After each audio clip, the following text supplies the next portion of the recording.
All right, so we've talked about chords, we talked about keys, C majors, G majors.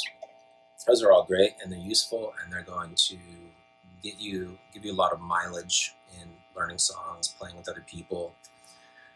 You're definitely going to want to use those. But what else is there? Right? If everybody's using the same chords, how does music start to sound original? And one of the greatest pieces of advice that I ever got was by a guy who was classically trained, and he would record things like classical guitar for commercials when he was very young, 14. And I was talking to him about chords one day, and he said, yeah, just make your own chords.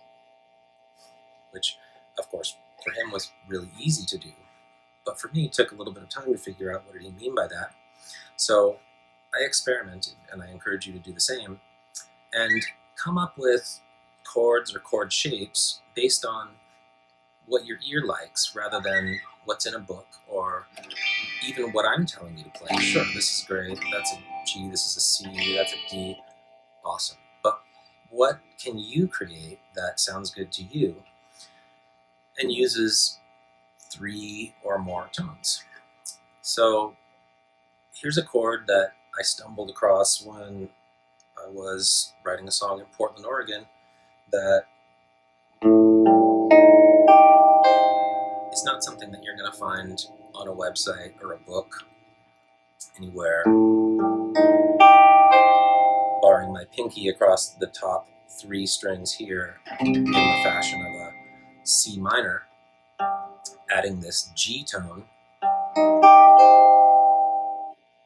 and then putting an A in the bass, and resolving it to there. So this chord, 2 or 3 different names maybe, not relevant. I don't even think about what it's called, other than it being the first chord to Forbidden Fruit. But I love not knowing really what it is and never really having thought about it. It's a chord that I feel like I came up with. And when you come up with chords of your own, or you come up with something that's just really, wow, ear-catching, it will feel the same way for you, and you'll appreciate that idea and use it more and more. This may not sound like something that you would sit around and strum over and over again, even though there are bands that have done that. But if you take this chord shape and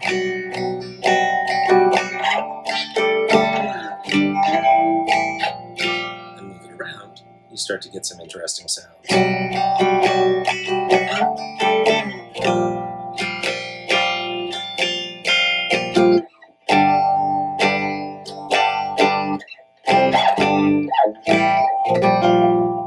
Okay.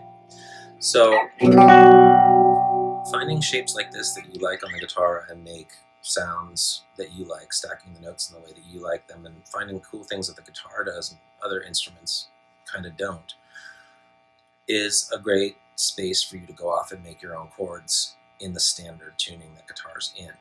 To take that a step further, you can change the tuning of the guitar completely. In a video previously to this, I did a drop D, or the drop D tuning on guitar, which is just one string, E going down to D, but these strings can be tuned to whatever you want to tune them to. I think there's a DAD, DAD.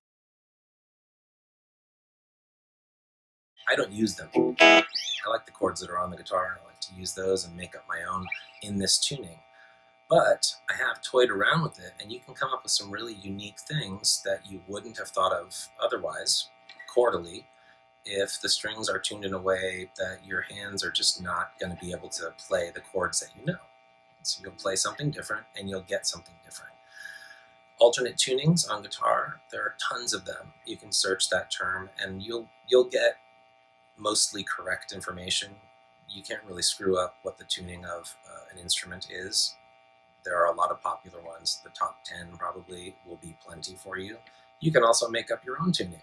You can tune all the strings to a musical second apart if you want to, and that's your tuning. And then your guitar will sound like nobody else's. You can tune the guitar to something completely different and then put a capo on it here. And your guitar is smaller and is in a different tuning, and the chords that you play don't match anybody else's expectations of what they're seeing or hearing, and it's completely original. So there's a universe between here and here to explore in terms of finding chords that you can call your own. And I strongly encourage you to go out and discover things that other people have not played.